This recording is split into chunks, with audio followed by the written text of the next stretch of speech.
My chapter explores the current relationship of the Irish state to the Irish language, which, despite its position as the state's national and first official language, remains marginalised. I use a conceptual framework of language policy to analyse the position of Irish today and to review its changing fortunes in terms of language policy over the past century. My chapter also contains a case study of the Official Languages 2003, which at the time of writing was being reviewed by the Oireachtas with new legislation expected in 2021. Irish has played a role in public policy since the foundation of the state, although much academic work on policy ignores it, possibly because of its increasing marginalisation as an issue of concern to policymakers in recent decades. Irish has enjoyed not insignificant institutional support since the foundation of the state, especially in fields such as education and the media. But its social use is limited and its public use can be limited to symbolic or tokenistic displays. The status of Irish is of interest because there is a mismatch between its legal position and its social reality. It retains a foothold of sorts as a vernacular in the Gaeltacht, but its position there is far from secure.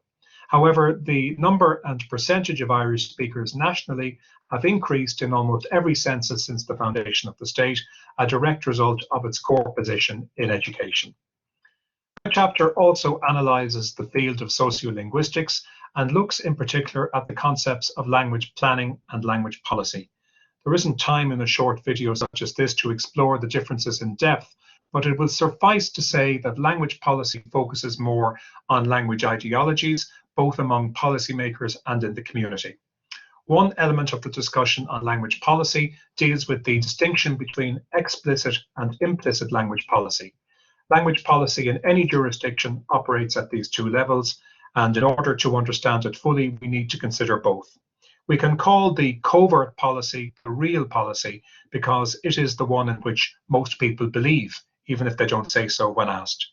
Ireland is an excellent example of this split. On the one hand, we have a first official and national language with limited protection in terms of state services, but on the other hand, it's very difficult for someone to do business in Irish with the state, and the language is not used regularly by the vast majority of the population. So my chapter then turns to the Official Languages Act as a case study of the real language policy, a real-life example of the disconnect between the overt and the covert aims in relation to the promotion of Irish. The Act, which came into effect in 2003, provides for limited services in Irish by about 400 public bodies, although implementation has been slow and uneven, and indeed the weaknesses of the legislation have been exposed by the public health crisis.